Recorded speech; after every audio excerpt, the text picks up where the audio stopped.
la mise en place d'un mécanisme régional de prévention et de lutte contre les maladies transfrontalières, et la création d'un fonds régional de l'agriculture. C'est ce qui ressort de la réunion ministérielle de haut niveau qui s'est tenue à Abidjan du 27 au 28 septembre dernier.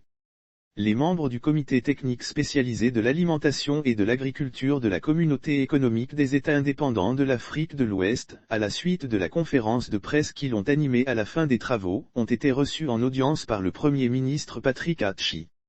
Objectif de cette rencontre, témoigner leur reconnaissance à la Côte d'Ivoire qui a accepté d'accueillir cette rencontre sous-région délocalisée à cause de la situation politique qui prévaut en Guinée et présenter au chef du gouvernement les stratégies adoptées pour lutter contre les maladies animales transfrontalières.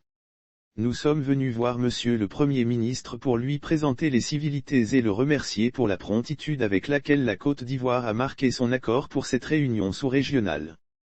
Nous avons profité pour lui présenter toutes les nouvelles stratégies qui ont été développées, en vue de lutter efficacement contre les maladies animales transfrontalières, a déclaré le chef de la délégation, le ministre délégué en charge de l'agriculture du Ghana, Tufieru Mohamed Hardy.